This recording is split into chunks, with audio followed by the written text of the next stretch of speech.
अब सभी हिंसा बराबर की हिंसा नहीं है। मुसलमान के साथ होने वाली हिंसा को वैदिक हिंसा बना दिया गया है कि ये तो होना है, हम यही करने आए हैं। आप ये बताइए, हमसे जो भाषा दी जा रही है हम लोगों को, दिव्यांग से शुरू करते हैं। बिल्कुल ऐसा लगता है कि कुछ देवताओं की तरफ से, कुछ स्वर्ग से नीचे उतर रहा है भारत की जनता के लिए। अभी महिला आरक्षण भी आया, उसका नाम क्या रखा? महिला वंदन। आपको जब सैनिकों को, नौजवानों को धोखा देना हुआ तो नाम क्या रखा? अग्निवीर। ठीक है। उसी तरह से आप देखिए, इस धुरंधर अंधकारमय दौर का नाम क्या रखा? अमृतकाल।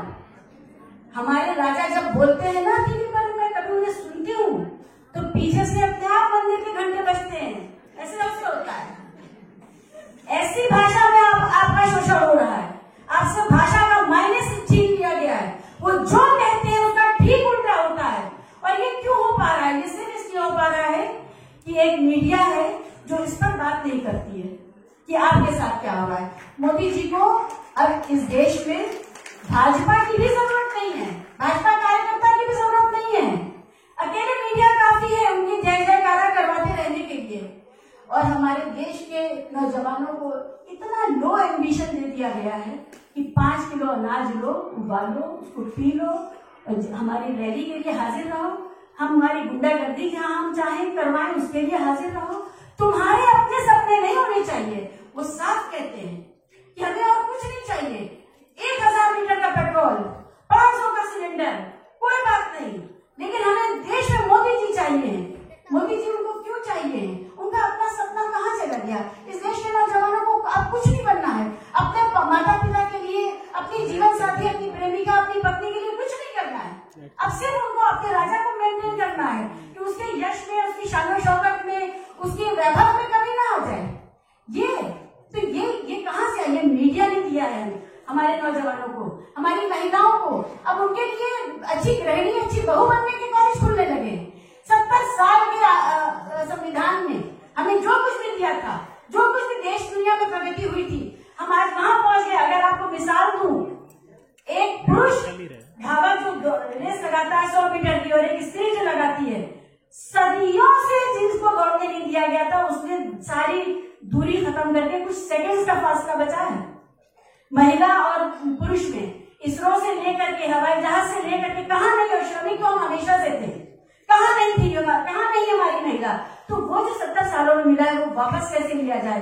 तो दुर्गा वाहिनी, तो उनके लिए अच्छी बहू बनने के। और भागवत साहब कहते हैं हिंदू महिलाएं 8 बच्चे पैदा करें, एक साधु समाज को दें, एक सेना को दें, एक आरएसएस को दें, एक बीजेपी को दें, एक उनकी पूरी लिस्ट है, एक अपने लिए रख लें। लेकिन इस 7-8 बच्चे पैदा जो होंगे ये सिर्फ पुरुष होने चाहिए।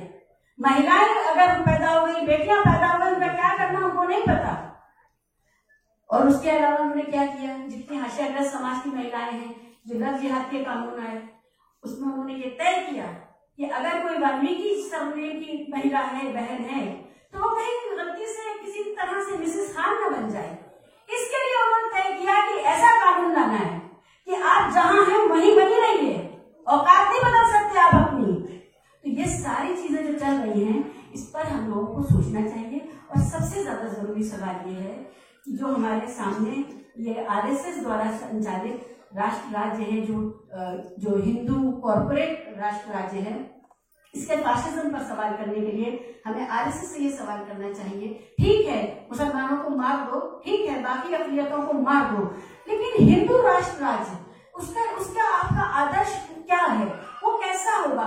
उसमें क्या कोई भी ऐसे संस्थान नहीं बचेंगे? सुप्रीम कोर्ट से लेकर के, इलेक्शन कमीशन से लेकर के, आपके वुमेन कमीशन, आपके ह्यूमन राइट कमीशन, आपका विजिलेंस कमीशन, आपका इंफॉर्मेशन कमीशन, जो कुछ भी एक लोकतंत्र होता क्या है?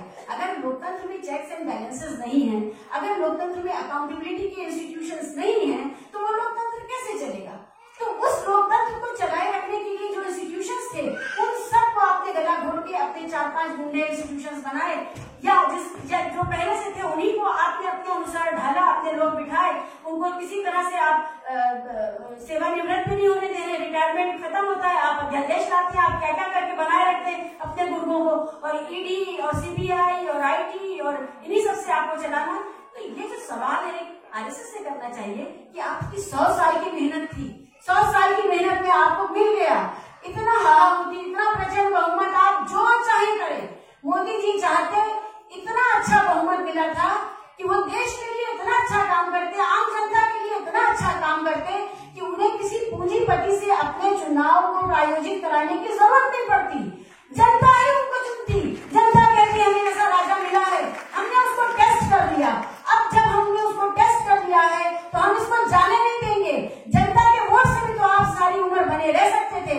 आपको अंबानी अडानी के वोट से सारी उम्र बने रहने का ख्वाब नहीं पालना था, उनसे ब्लैकमेल नहीं होना था, उनके हेलीकॉप्टर और उनके संसाधन आपको और उनका मीडिया आपको नहीं चाहिए था।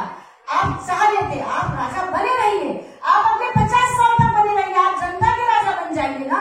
जनता के लिए काम करिए, जनता ने आपको इतना प्रचंड बहुमत दिया है, आपको किसी के आगे घुटने टेकने की जरूरत नहीं है। जनता ने कहा हम है ना। आप ना सोचिए कि अंबानी आपको कौन देगा या नहीं देगा, अंबानी आपकी मीडिया को विज्ञापन देगा या नहीं देगा, लेकिन आपने नहीं किया। आप किसके आदमी है बॉस, बताइए क्या है आपकी पॉलिटिक्स। तो ये जो सवाल है कि कौन सी चीज थी जो अच्छे काम, जो कल्याणकारी काम, जो परोपकारी काम, जो वेलफेयर स्टेट बनाने से भारत को इस दौर में रोक रही थी, कोई तो है जो कहीं और से चाबी लिए चला रहा है, जिसके हाथ में इस देश की चाबी है। ये सब उसके मैनेजर्स करते हैं। क्यों उनको इस देश के बहुमत का सम्मान नहीं था? क्यों उन्होंने नहीं सोचा कि हमारी जनता ने जो हमें बहुमत दिया है ये तो काफी है, जब हम 370 खत्म कर सकते हैं और 3 तलाक कर सकते हैं, मंदिर बना सकते हैं, तो जनता के हित में भी तो कुछ कर सकते हैं। जनता का सम्मान, और इनको ये जनता चाहिए ही नहीं है। इनको जनता क्यों नहीं चाहिए, इस पर हमें सोचना चाहिए। तो आज मेरे ख्याल से मेरा वक्त खत्म हो गया है। मैं आप सब लोगों के बीच में इज्जत से वापस चली जाऊँ, टोकना न पड़े। बहुत